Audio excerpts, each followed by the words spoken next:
एक बार गांव में हीरा और ललिया दोनों मिलकर पतंग उड़ा रहे थे। अरे ललिया भाई, चरखड़ी जरा सही से पकड़, मैं पेचे लड़ाने जा रहा हूँ। ढील सही तरह से आनी चाहिए भाई, नहीं तो अपनी पतंग कट जाएगी। फिर हीरा पेच लड़ाने लगता है और एक पतंग काट देता है। अरे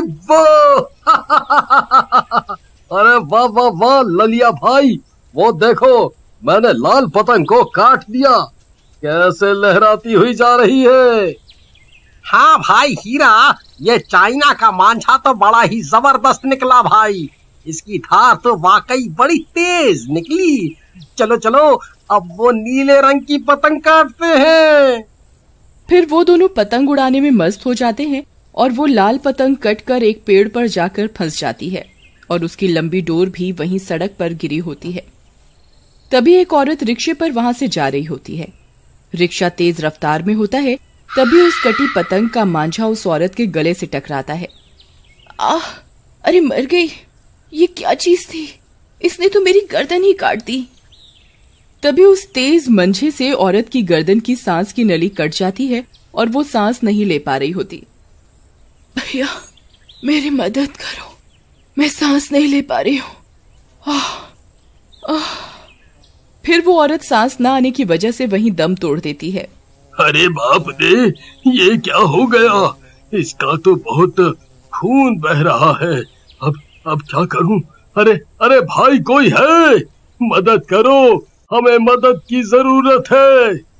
फिर उसकी आवाज सुनकर ललिया और हीरा भी वहां पहुंच जाते हैं। उस औरत के गले में उस मंझे को फंसा देखकर उनकी आंखें फटी की फटी रह जाती हैं। अरे बाप रे, ये क्या हो गया? हीरा भाई वो देखो, ये वही लाल पतंग है जिसे हमने काटा था। देखो इसका मांझा इस औरत के गले में फंस गया, अब क्या करें? अरे चुप रहो, किसी को पता नहीं चलना चाहिए कि ये हमारी वजह से हुआ है। फिर वे लोग पुलिस को वहां बुला लेते हैं। पुलिस कुछ ही देर में वहां पहुंच जाती है। अरे नहीं, ये मांझे से गर्दन काटने के मामले तो अब बढ़ते ही जा रहे हैं। पता नहीं लोग ये चाइनीज मांझा इस्तेमाल करना कब बंद करेंगे। फिर ललिया और हीरा चुपके से वहां से निकल जाते हैं। अरे भाई जल्दी से यहाँ से निकलो, पुलिस को इस बारे में कानो कान खबर नहीं होनी चाहिए। फिर वे दोनों अपने घर की ओर भाग जाते हैं। अजी हीरा जी, क्या हुआ, आप इतने घबराए हुए क्यों हो, सब ठीक तो है? हाँ सब ठीक है, कुछ नहीं हुआ, कुछ भी तो नहीं। फिर इतना बोलकर हीरा अपने कमरे में चला जाता है। फिर रात होने पर हीरा और इसकी पत्नी सो रहे होते हैं। तभी अचानक से तेज तेज हवा चलने लगती है और उनकी खिड़की खुल जाती है। अजी उठिए ना, देखिए खिड़की खुल गई है, लगता है बाहर तूफान आने वाला है। जाइए ना, जाकर खिड़की बंद कर दीजिए। फिर हीरा खिड़की को बंद करने जाता है, तभी उसे खिड़की से बाहर एक लाल रंग की पतंग उड़ती हुई दिखाई देती है। वो उसे देखकर चौंक जाता है। अरे ये क्या, ये इतनी रात में कौन पतंग उड़ा रहा है? अरे अरे अरे अरे ये क्या, इसकी डोर मेरे गले में कैसे फंस गई? अरे अरे मीना, मेरी मदद करो, जल्दी यहाँ आओ। तभी उसकी पत्नी मीना भी उसकी ओर दौड़ती है, लेकिन उसके वहां पहुंचने से पहले ही वो पतंग की डोर उसे खिड़की से बाहर खींच लेती है। अरे मर गया रे। अरे नहीं, ये क्या हो गया? तभी हीरा हवा में उड़ने लगता है। वो पतंग के अंदर एक चुड़ैल का साया आ जाता है। मीना उस पतंग में चुड़ैल की शक्ल को देखकर दंग रह जाती है। अरे मीना, मेरी मदद करो, इस नास मीठी पतंग ने तो मुझे अपने साथ हवा में ही उड़ा लिया। मेरी गर्दन। मीना जल्दी कुछ करो, मैं सांस नहीं ले पा रहा हूँ। अजी ये कोई आम पतंग नहीं है, इस पतंग में तो चुड़ैल की शक्ल नजर आ रही है जी, अब मैं क्या करूँ? तभी वो पतंग हीरा को उड़ाकर वहां से ले जाती है। मीना भी उस पतंग का पीछा करने लगती है। फिर वो पतंग उड़ती उड़ती ललिया के घर के पास पहुंच जाती है। चल अपने दोस्त को बाहर बुला, अब उसकी बारी है। तुम दोनों की वजह से मेरी जान गई है, अब तुम दोनों भी मेरी तरह ही मरोगे। अरे अरे ललिया भाई, बाहर आओ, मेरी मदद करो। अरे मर गया रे, ये नास मिट्टी पतंग तो मेरा गला दबा कर ही दम लेगी। अरे ललिया भाई, मेरी मदद करो। फिर हीरा की आवाज सुनकर ललिया अपने घर से बाहर आता है। हीरा को हवा में उड़ता देख उसकी आंखें फटी की फटी रह जाती हैं।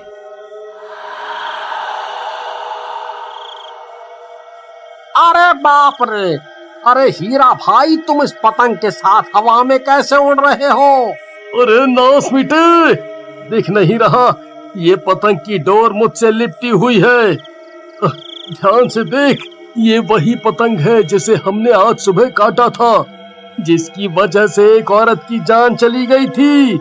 अब वो औरत वापस लौट आई है अपना बदला लेने के लिए।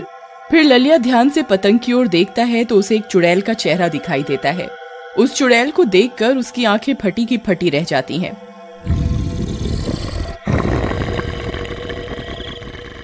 अरे बाप रे, इस पतंग में तो सच में एक चुड़ैल है। अब क्या करूं? यहाँ से भागने में ही भलाई है। फिर ललिया वहाँ से भागने लगता है। तभी उस पतंग की डोर उसकी गर्दन में लपेट जाती है और ललिया भी हीरा के साथ साथ हवा में उड़ने लगता है।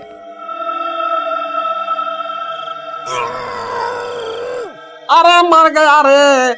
अरे हीरा भाई, कुछ करो, मेरी तो कोई गलती भी नहीं है। मैं तो सिर्फ चरखड़ी पकड़ कर खड़ा हुआ था, पतंग तो तुम उड़ा रहे थे। अरे चुड़ैल जी, मुझे माफ कर दो, आपकी जान मेरी वजह से नहीं गई है। तभी हीरा की पत्नी भी कुछ गांव वालों को अपने साथ लेकर वहां पहुंच जाती है। पतंग में उस चुड़ैल की शक्ल देखकर सभी गांव वाले दंग रह जाते हैं। अरे गांव वालों, हमारी मदद करो, नहीं तो ये पतंग हमारा गला घोट कर मार डालेगी। अरे भाइयों, एक काम करो, जल्दी से इस पतंग पर पत्थर मारो, इससे ये पतंग फट जाए।